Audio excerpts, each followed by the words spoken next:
India and China, two of the biggest economies in the world, seem to be buying a lot of Russian crude oil in defiance of price limitations. Even though this news might come as a surprise, it's actually a part of a bigger pattern that has been developing for years. We'll look at the causes of this change and its possible repercussions for the world energy market in this video.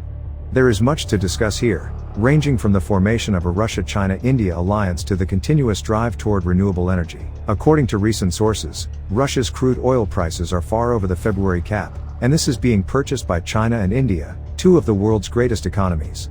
Reuters reports that India and China are prepared to pay a premium price for the high-quality oil being bought. According to the sources, Russia's crude oil prices have been far higher than the February cap, and China and India have been buying substantial volumes of it. This implies that they are prepared to pay a higher price for the oil, indicating a very high caliber of crude oil. India and China may be willing to pay more for the oil than the price cap would indicate because, in fact, the sources quoted by Reuters indicate that the oil being purchased is of a particularly high grade. It is important to note that this is not a recent trend. During the past few years, China and India have been steadily raising their imports of Russian crude oil, making them the world's top consumers of the commodity at the moment. Allow me to explain why China and India are importing more Russian crude oil. First and foremost, one of the primary factors is the quality of the oil being bought. As I previously indicated, China and India are buying exceptionally high-grade crude oil. This indicates that it is less polluting and contains less sulfur, which appeals to consumers who are becoming more environmentally concerned. Second, there are competing geopolitical agendas. In an effort to lessen their reliance on Middle Eastern oil suppliers, China and India have been expanding their supply of crude oil. This is due to the Middle East's political unpredictability, which makes disruptions to its oil supply potentially very important for the world energy market. China, India, and other countries are bolstering their energy security and decreasing their need on Middle Eastern oil by increasing their purchases of crude oil from Russia. Additionally, it is now more difficult for Chinese businesses to purchase crude oil from the US due to the growing trade and political tensions between the US and China. China now views Russia as a dependable crude oil supplier as a result of this. Lastly, it's important to remember that Russia has been working to improve its diplomatic and economic relations with China and India. Russia views these nations as important allies in its endeavors to subvert the West's hegemony in world politics and economy. To further solidify these partnerships, it is thought that strengthening its energy links with these nations would be beneficial. Given that China and India have been steadily expanding their purchases of Russian crude oil over the past few years, this news is not surprising. They are, in reality, the world's largest consumers of Russian crude oil at the moment. There are other factors at play here, from geopolitical concerns to the oil's quality.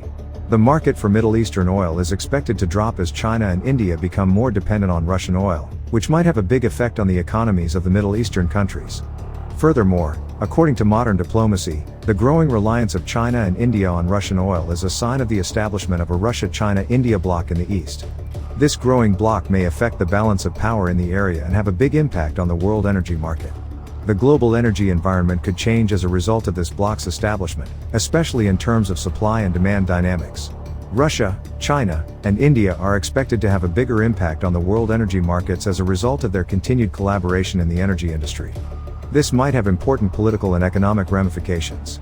Due to a number of variables, Russia's oil exports have remained robust despite the global transition towards renewable energy.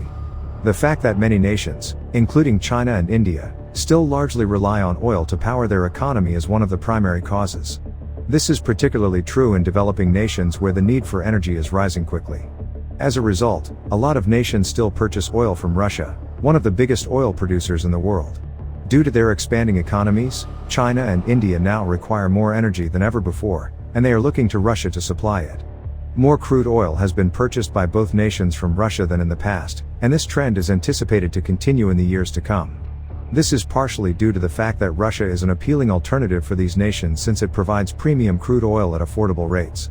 Furthermore, China and India have been making significant investments in their gas and oil infrastructure, enabling them to import and process greater volumes of crude oil. They are now able to import more from Russia and other oil-producing nations as a result. The political ties between these nations should be taken into account once more. There has been more collaboration in the energy sector as a result of India and China's efforts to fortify their political and economic ties with Russia. Consequently, Russia has emerged as a significant crude oil supplier to both nations. As the globe continues to move toward renewable energy, one notable trend that is becoming more and more crucial is the growing significance of geopolitical relationships in the global energy trade.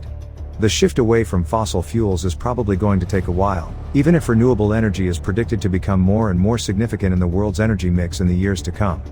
The world will still require gas and oil to meet its energy demands in the meantime, and the availability and demand for these resources will be greatly influenced by the geopolitical connections between nations.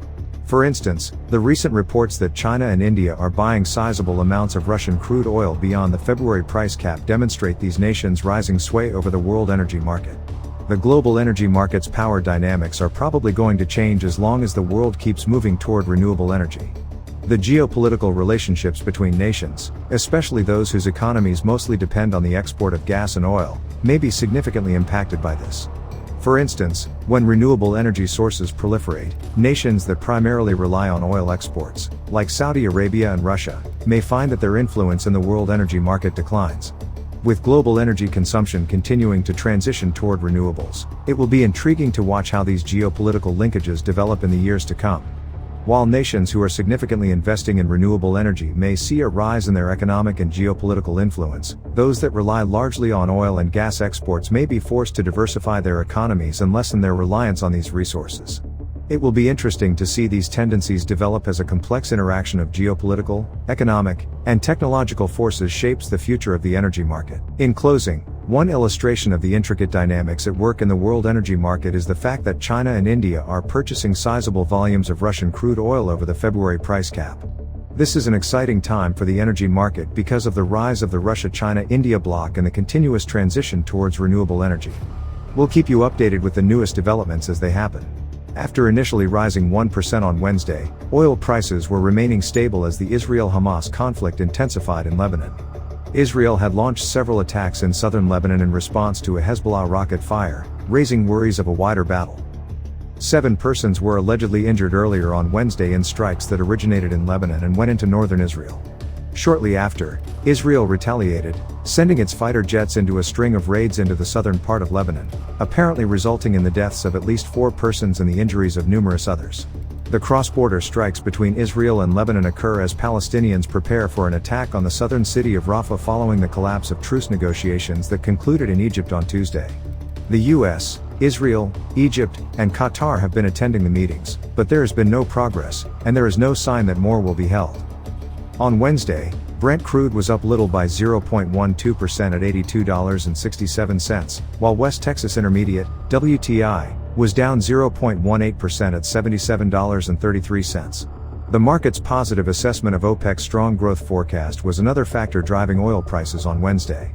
Nevertheless, although U.S. fuel stocks decreased according to the U.S. Energy Information Administration's (EIA) weekly inventory report, the decline was insufficient to offset a significant buildup in crude oil inventory. For the week ending February 9, the EIA projected a build of 12 million barrels of crude. Markets are worried about the U.S. Federal Reserve's intention to postpone anticipated interest rate reductions at the same time. The Consumer Price Index, CPI, increased 3.1% in January year-over-year, up 0.3% from December, and beyond expectations, according to Tuesday's inflation data. The U.S. stock market took a beating on Tuesday as a result of this data, which gave investors hope that the Fed would postpone starting interest rate reductions. According to PVM analyst Tomasz Varga, current events surrounding Israel and Gaza, along with Ukraine's war against Russia, weigh more on sentiment than disappointing U.S. inflation data, Reuters was informed on Wednesday. What are your thoughts on Russia, India, and China, and do you think they can overthrow the U.S. and Israel? Let me know down below. If you want to continue to learn about business investing and financial education, we have got this video waiting on the screen for you to check out. Don't forget to give this video a like and subscribe for more videos like this. Thank you so much for watching, and I'll see you in the next one.